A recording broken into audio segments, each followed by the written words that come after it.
आपने आपको आप में भर लिया, चेतना को स्वयं ही प्रखर कर लिया।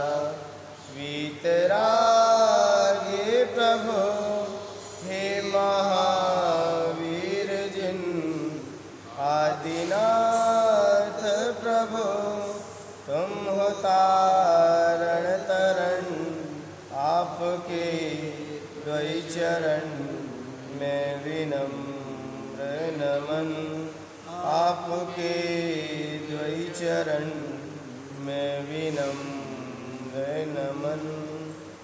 जय बोले अनंतानंद सिद्ध परमेश्वरी भगवान की, प्रथम तीर्थंकर श्री ऋषभनाथ भगवान की, दिवाई दिव्य 1000 श्री अजितनाथ भगवान की, परम पूज्य आचार्य भगवंत गुरु श्री ब्राक सागर जी गुरुदेव की, मम दीक्षा गुरु आचार्य भगवंत गुरु श्री ब्रह्म सागर जी गुरुदेव की, मथुरा स्थित क्षेत्र की, श्री 108 सागर जी महाराज की जय। भक्तामर प्रणत मौलिमणि प्रभाण, मुद्योतकं दलित पापतमोवितान, सम्यक् प्रणम्य जिन पादयुगं युगादा, वालंबनं भवजले पततां जनानां, यः संस्तुतः सकलवाङ्मय तत्त्वबोधा, दुद्भूतबुद्धिपटुभिः सुरलोकनाथैः, स्तोत्रैः जगत्त्रयचित्तहरैरुदारैः, स्तुष्ये किलाहमपि तं प्रथमं जिनेन्द्रं, स्तुष्ये किलाहमपि तं प्रथमं जिनेन्द्रम्।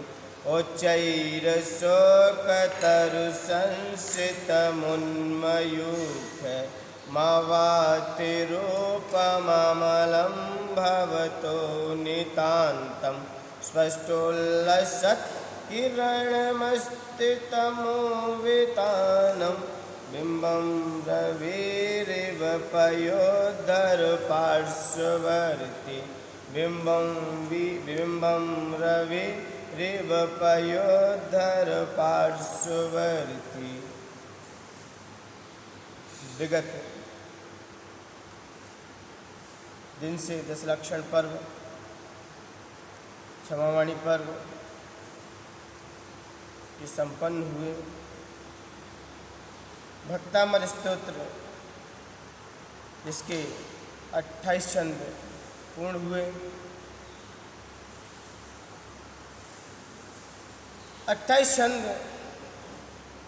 पूर्ण होने के उपरांत आज 29वां छंद, जो कि माँ शक्ति से भरा है।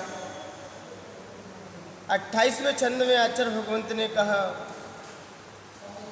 कि हे भगवान, जिस वृक्ष के नीचे आप बैठते हो वह वृक्ष भी शोक रहित हो जाता है, इसलिए उस वृक्ष का नाम अशोक वृक्ष है। जब आपने केवल ज्ञान प्राप्त करने के लिए जब आप वृक्ष के नीचे बैठे तो आप बुद्धिपूर्वक बैठे थे, क्योंकि आपने जब ध्यान पर आरूढ़ हुए थे, केवल ज्ञान प्राप्त करने के लिए जब आरूढ़ हुए थे उस वृक्ष के नीचे, तो आपने जब वृक्ष के नीचे जब विराजमान हुए तब आपकी बुद्धिपूर्वक आप विराजमान हुए। लेकिन जैसे ही केवल ज्ञान को प्राप्त हुआ, जैसे ही केवल ज्ञान को प्राप्त किया आपने, फिर आप उस अशोक वृक्ष के नीचे जैसे ही विराजमान होते हो तब वहाँ पर आप बुद्धिपूर्वक नहीं होते, क्योंकि फिर वो अशोक वृक्ष कौन लगाता है? देवलोग लगाते हैं। देखिए शौधर्मेंद्र की भक्ति कि भगवान आदिनाथ भगवान का जब काल चल रहा था तो 1000 वर्ष 14 दिन कम 1 लाख वर्ष में इतने समोषण की रचना किसने की थी? सौधर्मेंद्र ने। कितने? 1000 वर्ष 14 दिन कम 1 लाख वर्ष में इतने समोषण की रचना की। और अशोक वृक्ष भगवान से कैसा होता है? 12 गुना ऊंचा होता है। जैसे भगवान की काया कितनी है? 500 धनुष की है, तो 500 धनुष में 12 गुणा करेंगे तो कितना ऊंचाई को लेगा? 6000। 6000 धनुष का क्या होता है? क्या होता है? अशोक वृक्ष होता है। उसके नीचे भगवान विराजमान होते हैं। तो जैसे ही विराजमान होते हैं तो वृक्ष तो कोई भी हो, कई तीर्थंकर के अलग अलग वृक्ष आए हैं, लेकिन वृक्ष का नाम कोई भी हो, लेकिन जिस वृक्ष के नीचे भगवान बैठ जाते हैं वह वृक्ष भी शोक रहित होकर अशोक वृक्ष कहलाता है। तो इसलिए ये अशोक वृक्ष की चर्चा 28वें छंद में की। आज जो भगवान के 40 मूल गुण हैं, उन 40 मूल गुणों में 8 प्रात्यार भी अपना स्थान रखते हैं। और जब तक हम भगवान के गुण नहीं जानेंगे, जब तक हम भगवान के वास्तविक गुण को नहीं जानेंगे, तो हम पूजन आराधना भक्ति किसकी करेंगे? और आज का विषय है सिंहासन। और सिंहासन वह चीज है जिस सिंहासन पर तीर्थंकर भगवान विराजमान होते हैं। ये महापुरुष जो उनका आसन होता है वह सिंहासन ही होता है। तो आज भगवान सिंहासन की स्तुति करेंगे और आज सिंहासन की स्तुति करते समय ये सिद्ध कर देंगे जो महाबीमारी हमारे अंदर आज पूरे देश में बरकरार है, उस महाबीमारी से हम कैसे मुक्ति पाएं। आज आचार्य भगवंत 29वें छंद में बड़ी अपनी सहजता से स्पष्टता कर देंगे कि हम महाबीमारी क्या, जन्म जरा मृत्यु बीमारी भी हम वो भी जीत सकते हैं। तो आज 29वें छंद में आचार्य भगवंत बड़े भक्ति भाव से ये प्रेषित करेंगे कि आज 29वें छंद के माध्यम से छंद नंबर 29 निकालिए और फिर उसके भावार्थ को अपन समझेंगे, उसकी अर्थ की गहराई को जब समझेंगे, जब जानेंगे, तो जान सकते हम इस महाबीमारी से भी कैसे बच सकते हैं। तो 29वां छंद निकालिए, उसके बाद इसका भावार्थ जानने के लिए तैयार होंगे। सिंहासने मणिमयूख शिखा विचित्रे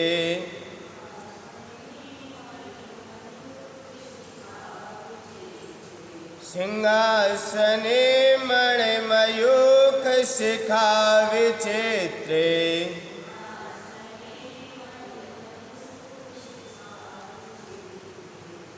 थोड़ा पास आके जोर से बोलते, पास आ जाओ। सिंहासने मणिमयूख शिखा विचित्रे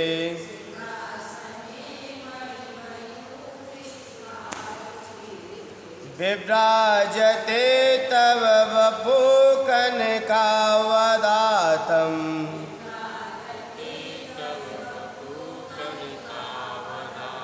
जोर से बोलिए थोड़ा। विभ्राजते तव वपु कनकावदातं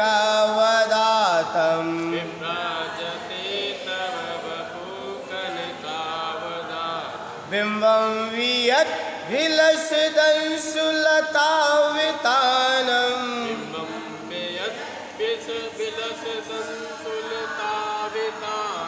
बिंबं वियत् विलसिदंशुलतावितानं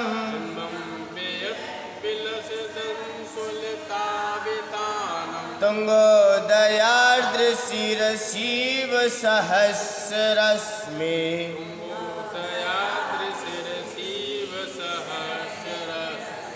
तुंगोदयाद्रशिरसीव सहस्रस्मे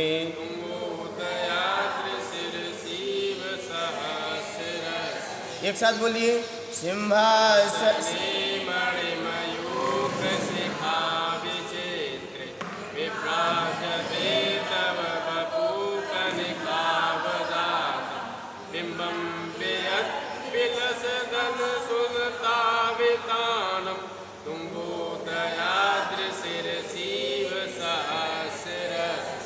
अब इसको संधि विच्छेद से देखते हैं।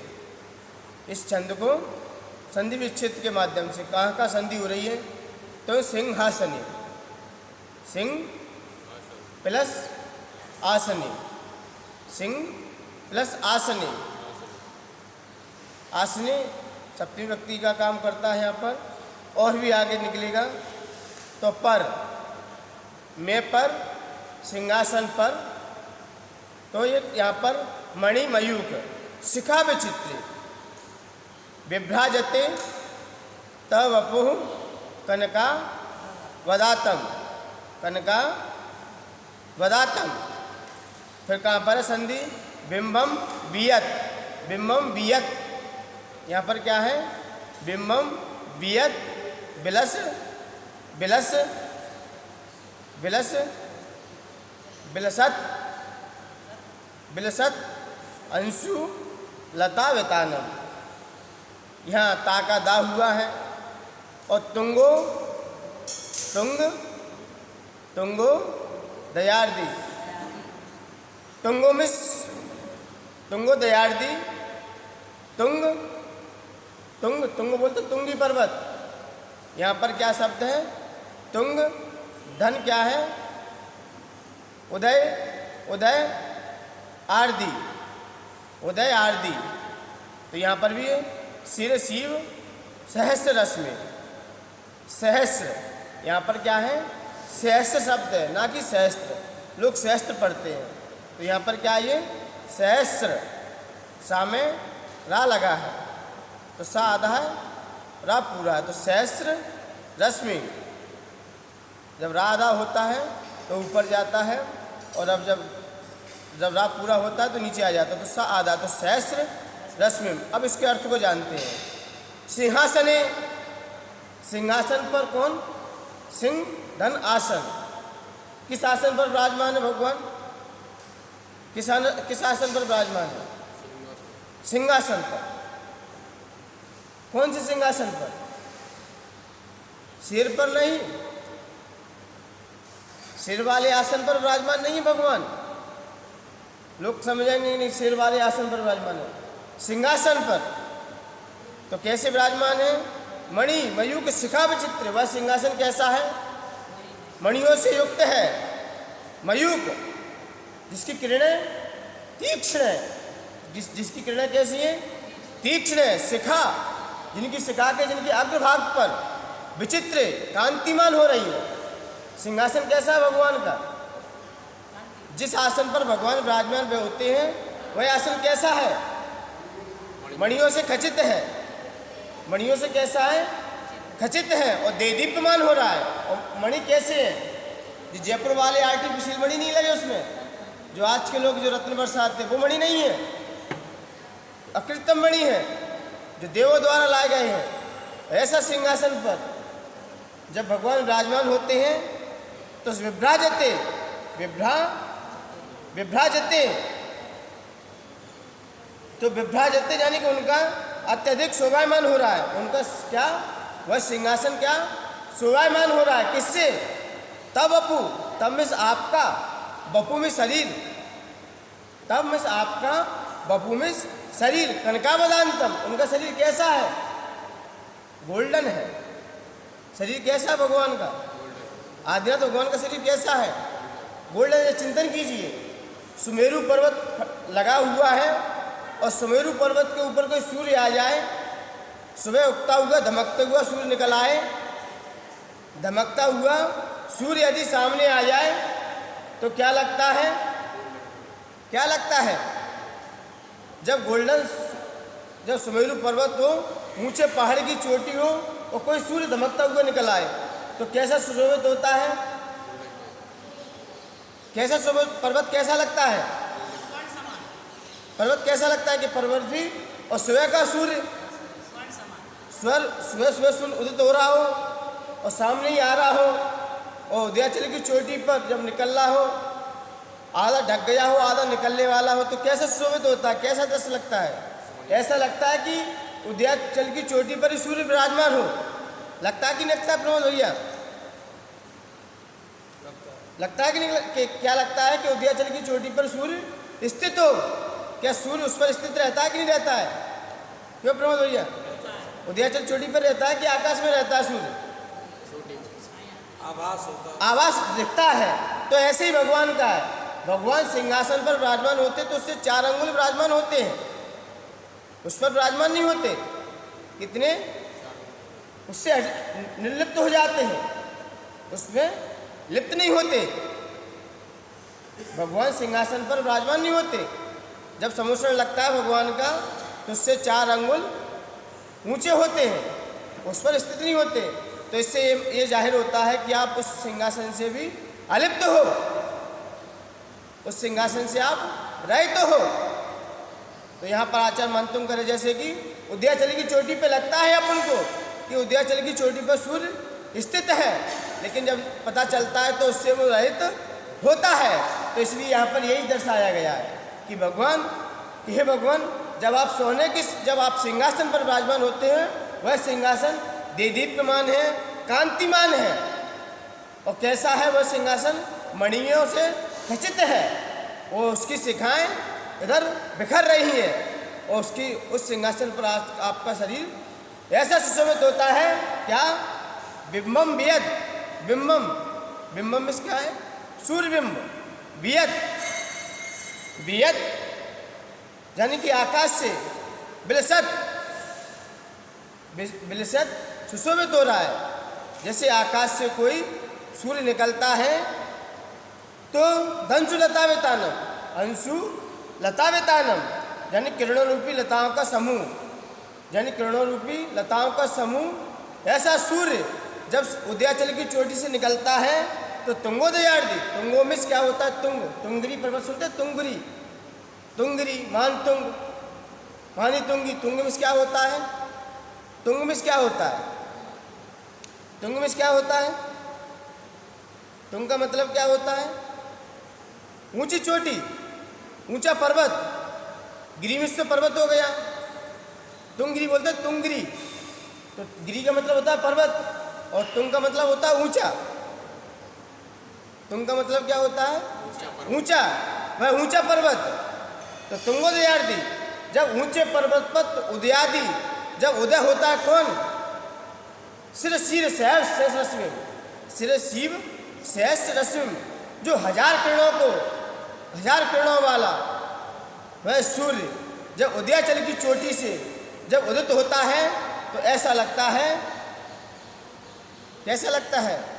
कि मानो कोई सूर्य धमकता हुआ सामने आ रहा हो। जब उदयाचल की चोटी से सूर्य निकलता है तो ऐसा लगता है जैसे जब भगवान सिंहासन पर विराजमान होते हैं तो मानो ऐसा लगता है कोई उदयाचल की चोटी से कोई सूर्य निकल आया हो। आज विचार कीजिए, चिंतन कीजिए। आज का विषय जरा चिंतन का भी है और मंथन का भी है। आपके अंदर कोई बीमारी हो, कोई आपको व्यंतरभूत आदि बाधाएं परेशान कर रही हो, तो आपको सिर्फ इतना ही चिंतन करना है आज कि हे भगवान, जैसे उदयाचल की चोटी से कोई धमकता हुआ सूर्य जब निकलता है तो ऐसा लगता है मानो कि आज मेरा दिन भी बड़ा आनंद से विभोर हो चुका। कोई उगते हुए सूर्य को यदि सुबह सुबह देख ले, कोई उगते हुए सूर्य को सुबह सुबह देख ले और सुबह की धूप ले ले तो व्यक्ति की आधी बीमारी तो वैसे ही निकल जाती है। आधी बीमारी तो वैसे ही निकल जाती। कोई उगते हुए सूर्य को देख ले, उसके सामने खड़ा हो जाए और 5 मिनट के लिए जो उसके अंदर सारी बीमारी है, सारी बीमारी पलायन कर जाएगी, कोई बीमारी उसके अंदर टच नहीं हो पाएगी। तो आज आचार्य भगवंत कह रहे हैं, जो भगवान का स्मरण सिंहासन पर भगवान विराजमान हो और आप जरा चिंतन करें, मंथन करें कि भगवान सिंहासन पर विराजमान है और सिंहासन कैसा है? वह खचित है, वो मणियों से युक्त है, उस पर जिनेंद्र भगवान बैठे हुए हैं। और ध्यान करें सुबह उठकर, उसके अंदर एक तो आलसपन खत्म होगा, उसके अंदर कभी वह आलसपन नहीं आएगा, उसके अंदर कभी उसके अंदर आलसपन नहीं पाएगा। क्योंकि सबसे बड़ा खतरनाक क्या है दुनिया में? आलस है, जिसके कारण व्यक्ति कर्तव्यहीन होता जाता है, जिसके कारण आदि व्यक्ति क्या कहते हैं, गांव की भाषा में क्या कहते हैं, क्या हो रहा है? ये मक्कारपन हो रहा है इसके अंदर। और आलसी विद्या, जिसके अंदर आलस आ चुका है वह व्यक्ति वह अपने जीवन में कोई प्रगति भी नहीं कर सकता।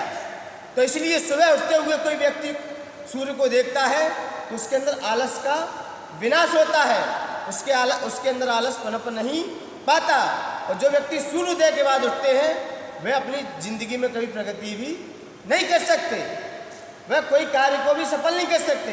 जितने महापुरुषों को उठाइए, जो भी महापुरुष धरती पर हुए हैं, देखिए उनका जीवन परिचय, वह सुबह सुबह उठते हुए सूर्य को देखते हैं।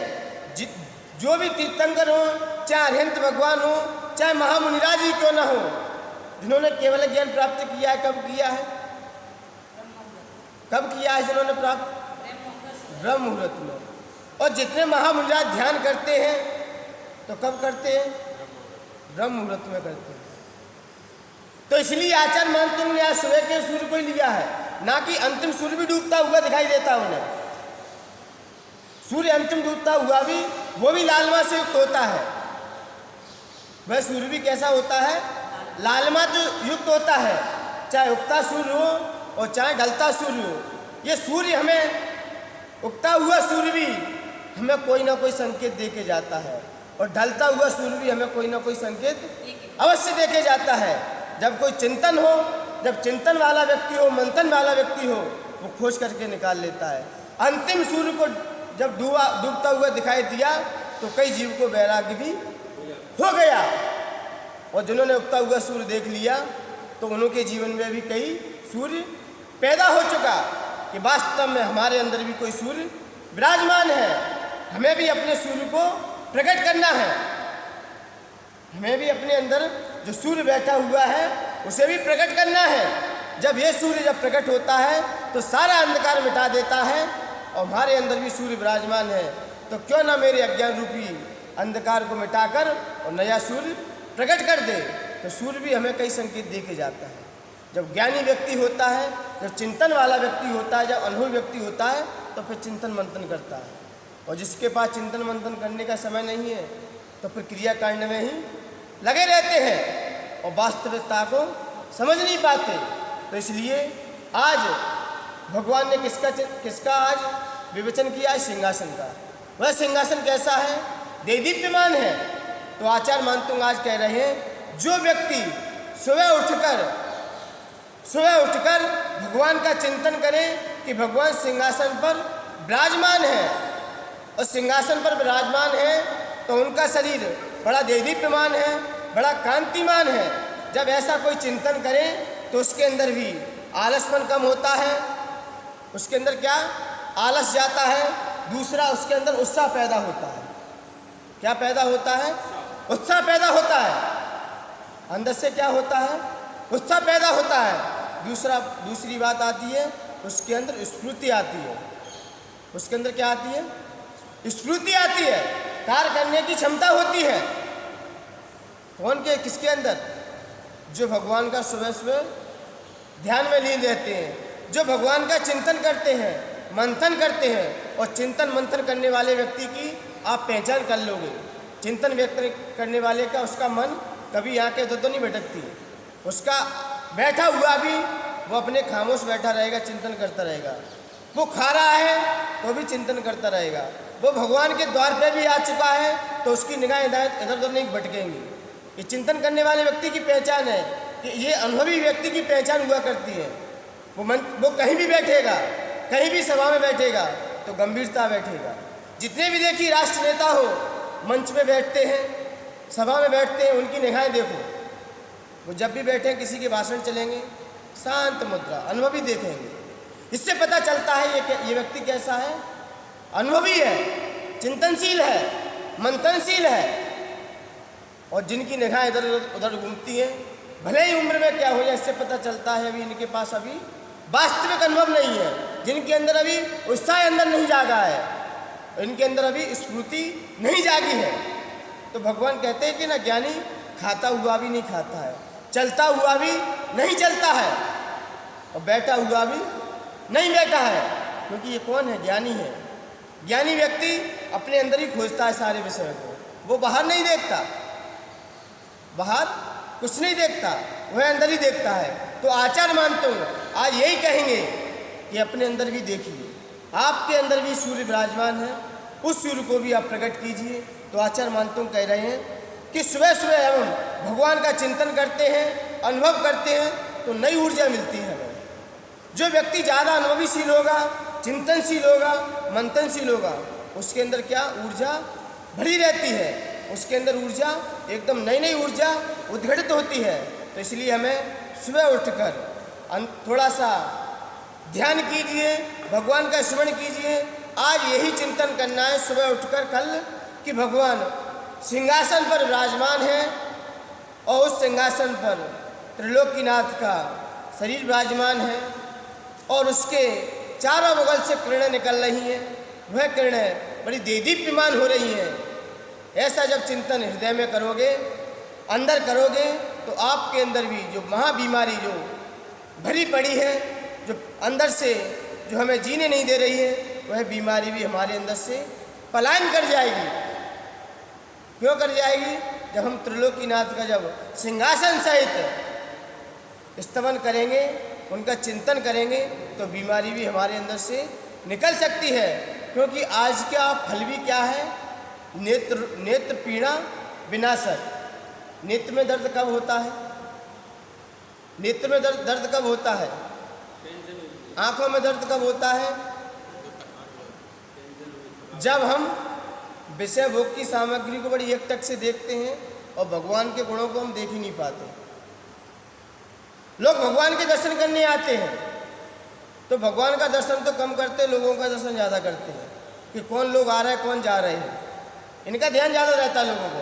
और भगवान के ध्यान में भगवान कैसे विराजमान है, कितनी भगवान की वेदियाँ हैं, कितने भगवान, आज पूछा जाए यहाँ के लोगों से कि आपके यहाँ पर जिनालय है, इनमें कितनी प्रतिमाएं विराजमान है। लोगों को प्रतिमाएं भी ध्यान नहीं होगी, लेकिन ये पूछ लो कि आपके यहाँ पर दर्शन करने कौन कौन आया, तो सब बता देंगे। और बताओ नेत्र में दर्द किसके होगा? भगवान के होगा कि आपके होगा? ये नहीं मालूम कि जिनालय में कितनी प्रतिमा विराजमान है, और ये पता है कि आज दर्शन करने कौन नहीं आया, कौन आ चुका, किससे देखा? प्रमोद भैया, किससे देखा? और वास्तव में क्या देखना चाहिए? मुख्यता भगवान की है। क्योंकि ऐसा महावीर कीर्ति महाराज जी के ग्रंथ में जब मैंने पढ़ा, जब गुरुओं के मुख से सुना, तो उनके अंदर एक खासियत थी कि जितनी भगवान की प्रतिमाएं हो मंदिर में, तो उन सारी प्रतिमाओं को नमस्कार, जैसे वेदी में 10 प्रतिमाएं हैं तो 10 बार वो नमस्कार करते थे। कितने बार? 10 बार नमस्कार करते थे। और उनसे पूछ लेते थे क्या कितनी प्रतिमाएं विराजमान थी। भले ही प्रवेश आज हुआ है और वो जैसे प्रवेश किया तो तुरंत बता देते कि इतनी प्रतिमाएं इस मंदिर में विराजमान है। और लोगों के वहाँ के ट्रस्टियों को नहीं मालूम कि कितनी प्रतिमाएं विराजमान है। अब बताओ नेत्र के दर्द किसके होगा? वेदी ना मालूम कितनी वेदी है, वेदी नहीं मालूम कि कितनी वेदी है, बताओ।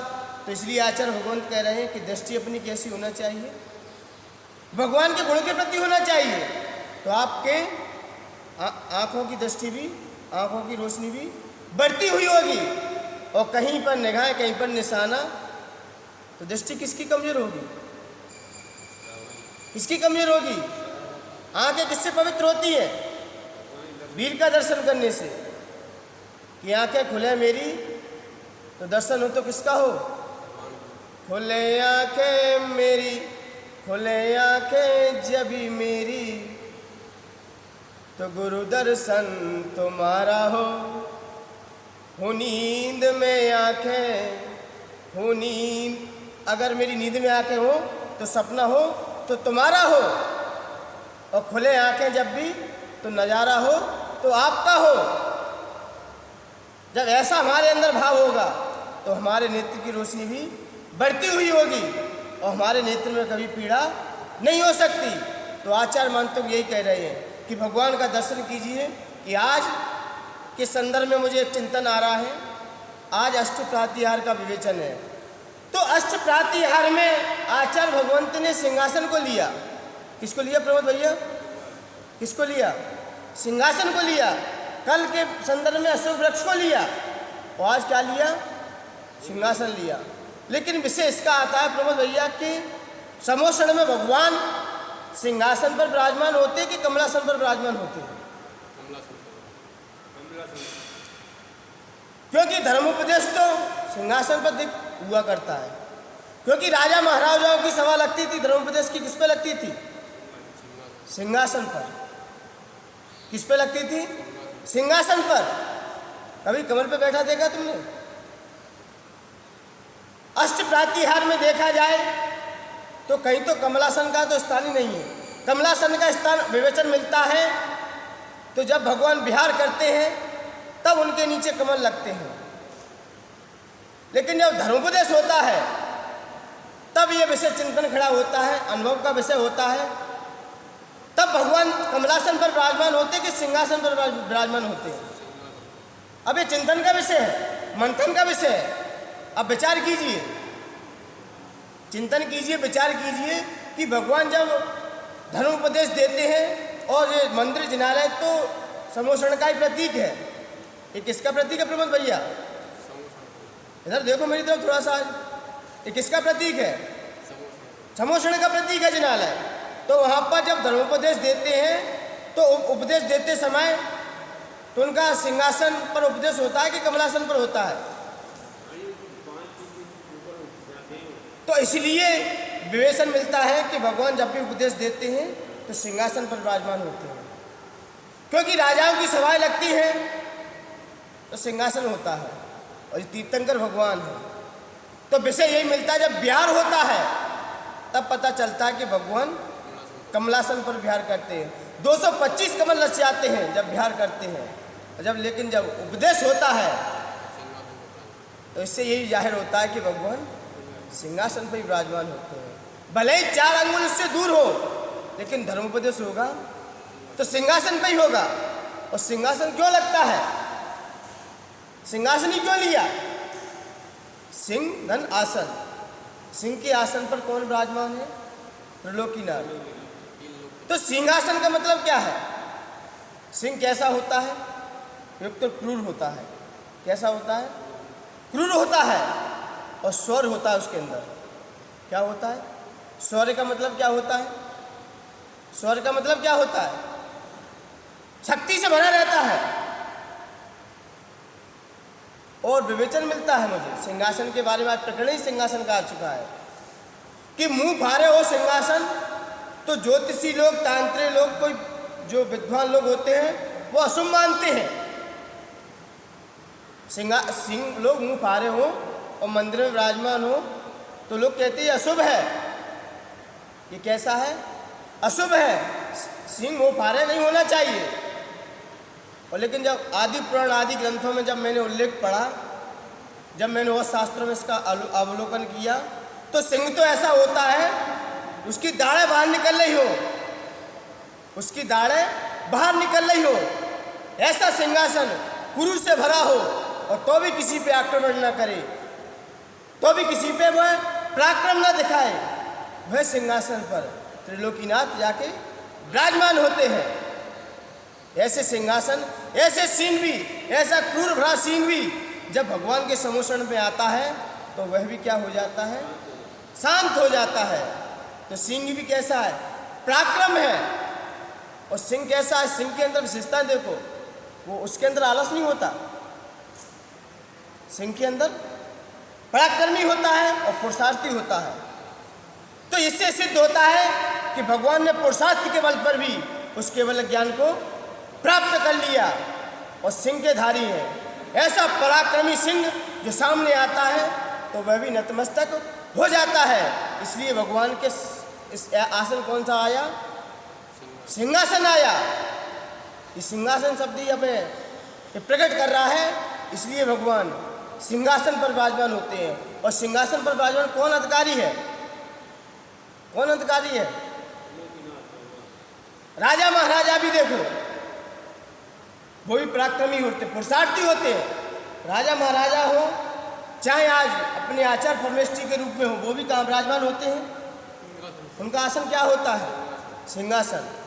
क्योंकि ये पुरुषार्थी है, इनके अंदर कभी आलस नहीं मिलेगा। जो सिंहासन पर विराजमान होते हैं उनके अंदर आलस नहीं होता, पराक्रमी होते हैं। चाहे अंदर से पराक्रम जागे चाहे बाहर से पराक्रमी हो। त्रिलोकीनाथ थे, वो अंदर से भी पराक्रमी थे, क्योंकि अंदर से भी उन्होंने पराक्रम करके उस केवल ज्ञान ज्योति को भी प्रकट कर दिया। किसके बल पर? पुरुषार्थ के बल पर कि आलस के बल पर? तो इसलिए सिंहासन पर सिंह वृत्ति के धारी ही विराजमान होते हैं, ना कि कायर लोग। कौन लोग होते हैं? जो सिंह वृत्ति के धारी होते हैं, जिनकी जरिए सिंह वृत्ति है। इसलिए मुनिराज की वृत्ति कौन सी है?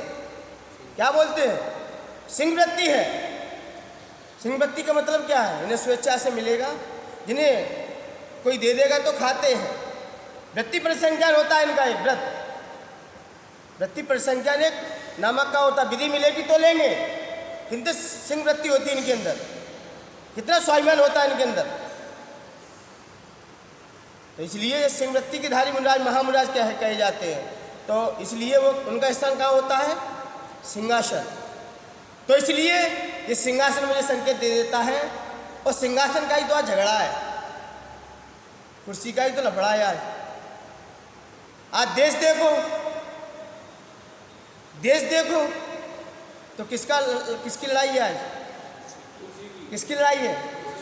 एक मुझे कथानक याद आ रहा है इस संदर्भ में, जब इस प्रकरण चल ही रहा है।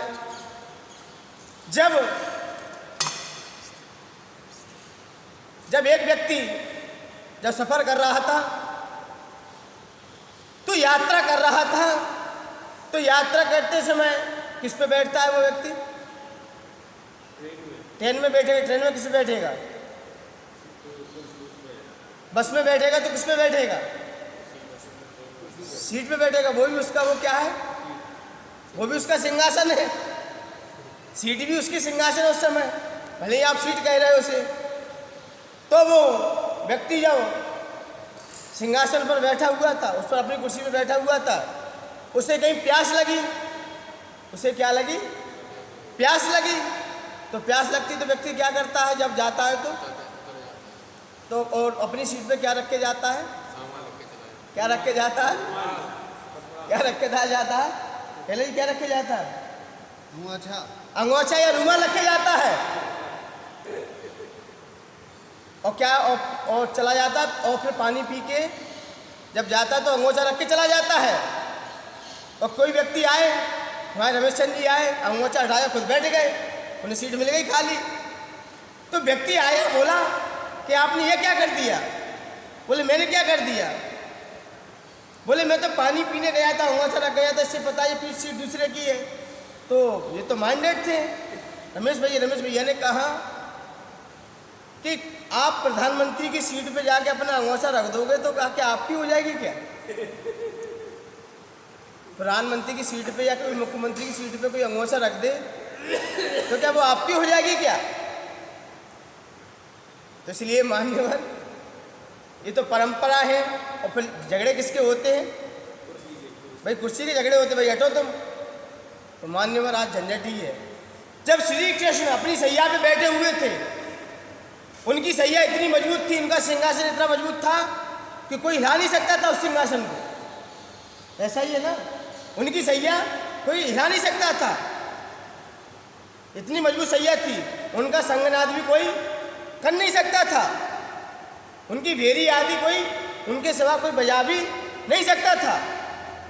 लेकिन जैसे ही नेमी कुमार को पता चला तो वो जाके बैठ गए उनके सिंहासन पर। उन्हें क्या मतलब, वो तो बैठेगा, शंख भी बजा दिया, भेरी बजा दी। तो श्री कृष्ण को मालूम पड़ा, बोले ये क्या हो चुका? बोले ये क्या कर दिया? सिंहनाद शंख किसने बजा दिया? और मेरे सिंहासन पर कौन आसीन हो चुका? मेरे सिंहासन को तो कोई हिला भी नहीं सकता था। तो उन्हें मालूम चल गया कि मेरा कोई तीर्थंकर ये धरती का वही बैठ सकता है, और किसी की ताकत मेरे सिंहासन पर बैठने की नहीं है।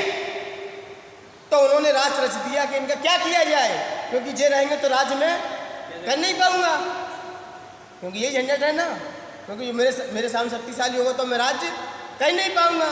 तो उन्होंने मायावी जाल रच दिया, इनका विवाह कराया जाए, उनकी बरात निकाली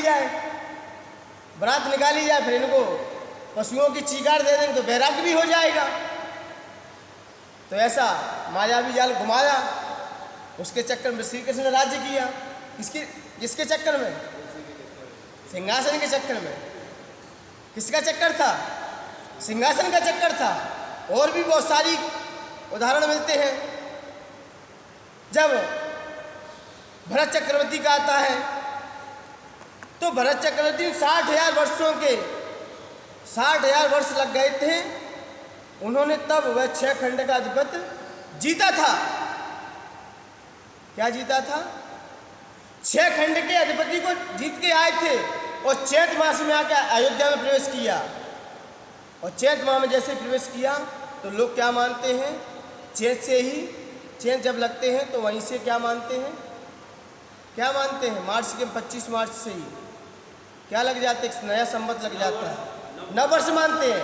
उस दिन भरत चक्रवर्ती ने अयोध्या में प्रवेश किया था, इसलिए वहाँ से नववर्ष मानते हैं।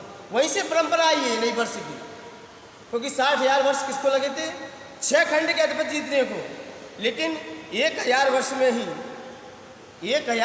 ही आदिनाथ भगवान ने 6 खंड को जीत लिया। किसको जीता था? 6 खंड को जीता। और भरत चक्रवर्ती ने 60,000 वर्ष में 6 खंड को जीता। लेकिन आदिनाथ भगवान ने 1000 वर्ष में 6 खंड को कैसे जीता? क्योंकि 1000 वर्ष में उन्हें केवल ज्ञान की प्राप्ति हो चुकी थी और 6 खंड 5 इंद्री 1 मन को जीत लिया था और वे आत्मा के सिंहासन पर जाके विराजमान हो गए। कौन? आदिनाथ भगवान।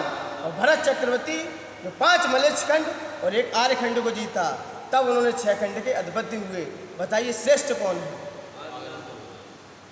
कम वर्ष में 6 खंड के अधिपति को जीता और इन्होंने वायु विभूति को जीता। तब भरत चक्रवर्ती को जब ऐसा बोध हुआ तो उन्होंने भी अंतर्मूर्ति के अंदर उस 6 खंड को भी जीत के वो भी आत्मा के सिंहासन पर जाके विराजमान हो गए। तो इसलिए मान्यवर ये सिंहासन हमें संकेत देता है, ये संकेत दे के जाता है कि हमें अपने आत्मा के सिंहासन पर जाके विराजमान होना है। ये बाह्य सिंहासन तो आपके क्षण भर के लिए मिले हैं, ये सिंहासन तो हमेशा एक दूसरे के विरोधाभासी रहेंगे, क्योंकि राजा महाराजाओं ने लड़ाई की है तो किसके प्रति की है? सिंहासन के प्रति की है। क्योंकि बाहुबली भगवान का युद्ध हुआ भरत से तो किसके ऊपर हुआ? इस सिंहासन के ऊपर ही। इसलिए मान्यवर ये बाह्य सिंहासन आपको मिल चुका है। बाह्य सिंहासन से आप हटिए और अपने आत्म सिंहासन पर जाके विराजमान हुई, तभी आपका जीवन सफल और सार्थक है। और इसलिए मान्यवर आज का विषय बड़ा अच्छा संदर्भ में था।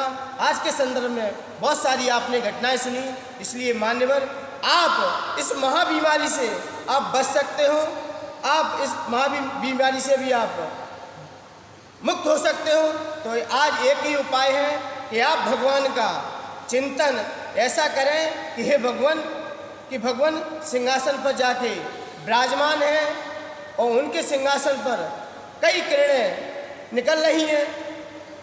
उन पर जो शिखाएं मणि जो युक्त है सिंहासन, उससे कई किरणें बाहर निकल रही हैं। उस पर आपका गोल्डन शरीर विराजमान है। तो ऐसा लगता है मानो कि उदयाचल की चोटी से कोई धमकता हुआ सूर्य आ रहा हो। और ऐसा ही प्रतीत होता है कि उदयाचल की चोटी पर सूर्य स्थित हो। क्या सूर्य स्थित होता है उदयाचल की चोटी पर? लगता है लोगों को क्या महसूस होता है? उदयाचल की चोटी पर सूर्य स्थित है। लेकिन जब वास्तविकता पता चलती है तो उदयाचल की चोटी से भी वह सूर्य अलिप्त रहता है। ऐसे ही भगवान जब सिंहासन पर विराजमान होते हैं तो सिंहासन से भी वो 4 हाथ दूर होते हैं। वो अपने आत्म सिंहासन पर जाके विराजमान होते हैं। ये सिंहासन तो देवों की भक्ति है। तो देवों ने अपनी भक्ति जाहिर कर दी। कितनी? 1000 वर्ष 14 दिन कम। और जब तक भगवान को मोक्ष की प्राप्ति नहीं हुई, केवल ज्ञान से लेकर वहाँ तक इतने समोषण की रास्ता करता रहा और भगवान कहाँ पर उस पर विराजमान भी नहीं हुए। बताओ, देखिए बस भगवान उसकी भक्ति, इंद्र की 14 इंद्र की भक्ति देखिए। भगवान उस सिंहासन पर विराजमान नहीं हो रहे हैं और तो भी क्या? इंद्र सिंहासन को लगाता ही रहा। जब जब भगवान की समोषण की रचना हुई तब तक वह सिंहासन का नए सिंहासन लगाता था। लेकिन मान्यवर आप जब चिंतन कीजिए, कोई मुनि महाराज आपकी कोई चीज़ 1 दिन नहीं लें, 2 दिन नहीं लें, तो 3 दिन क्या करते हो? 3 दिन क्या करते हो आप लोग? जब आपने कोई पटा लगाया और मुनि महाराज हो चाहे आचार्य परमेश्वरी हो, 1 दिन नहीं बैठे, 2 दिन नहीं बैठे, और तीसरे दिन आपने क्या फायदा लगाने से, जब बैठते ही नहीं है हैं? और तीर्थंकर भगवान तो सिंहासन पर बैठे ही नहीं थे, और तब भी इंद्र लगाता रहा, क्योंकि उसकी क्या थी? भक्ति थी। इससे जाहिर होता है वास्तव में इंद्र के अंदर वास्तविक भक्ति थी, रियल भक्ति थी, आर्टिफिशियल नहीं थी, दिखावा नहीं था भक्ति में। तो इसके बल से ही वह उसके काल में, उसकी भक्ति के प्रभाव से वो बैठा ही रहा। लेकिन उसके काल में 40 सजियाँ भी कहाँ चली गई थी? मोक्ष को चली गई। किसके प्रभाव से? भक्ति के प्रभाव से। तो मान्यवर, ये भक्ति हमें सब कुछ दिला देती है। ये भक्ति ही हमें इस शरीर से हटा करके आत्म सिंहासन पर जाके विराजमान कर देगी।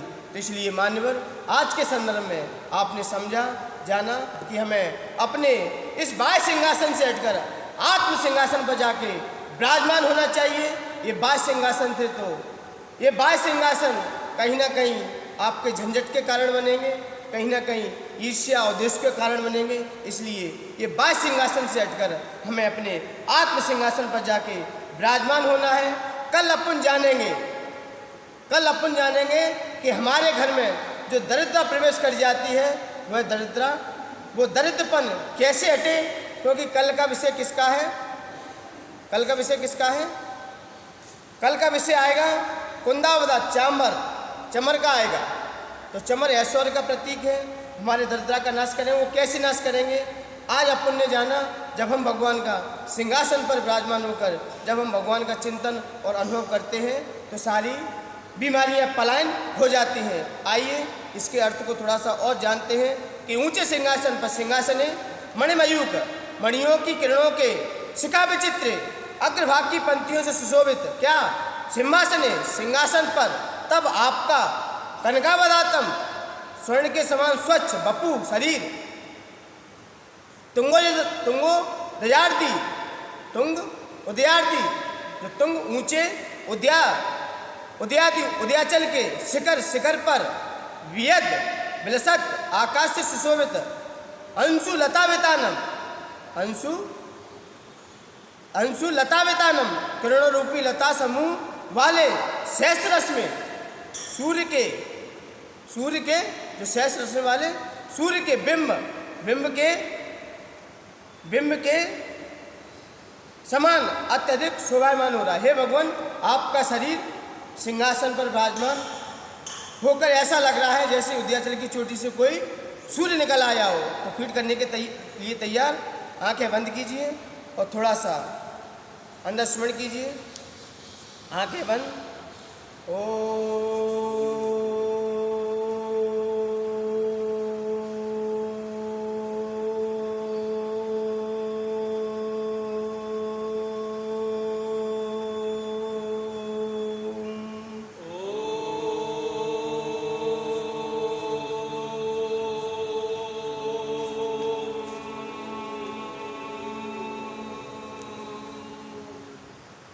आंखें बंद।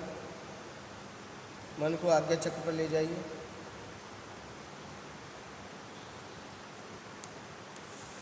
हे भगवान, आप सिंहासन पर विराजमान होते हो तो ऐसा लगता है मानो उदयाचल की चोटी से कोई धमकता हुआ सूर्य निकल आया हो। हे भगवान, आपका स्वर्णिम शरीर सिंहासन पर ऐसा सुशोभित होता है मानो उदयाचल की चोटी से कोई धमकता हुआ सूर्य बाहर निकल आया हो। हे भगवान, आपका स्वर्णिम शरीर सिंहासन पर आपका स्वर्णिम शरीर ऐसा सुशोभित होता है जैसे उदयाचल की चोटी से कोई धमकता हुआ सूर्य निकल आया हो। तो इसका अर्थ है, हे भगवान, आपका स्वर्णिम शरीर, आप सिंहासन पर विराजमान होते हो तो आपका शरीर ऐसा लगता है जैसे कोई उदयाचल की चोटी से कोई सूर्य निकल आया हो। इसका भावार्थ पढ़ने के लिए तैयार। आपका तन स्वर्णमय शोभित हो सिंहासन, मणिमय किरणें बिखरती ज्ञानमय चेतन। मेरु पर्वत चोटी पर सूरज निकल आए, वैश्य सिंहासन पे भगवन तुम नजर आए। घोर तपस्या पीड़ा नेत्र विनाशी गुण, आदिनाथ गुरुमान तुंग को करो नमन। हो विनम्र भक्तांबर गाँव में पावन, आदिनाथ गुरुमान तुंग को करो नमन। आदिनाथ गुरुमान तुंग को करो नमन। देखिए, इस चित्र के माध्यम से आप जान सकते हैं कि भगवान जब सिंहासन पर विराजमान होते हैं तो कैसा सुशोभित लगता है।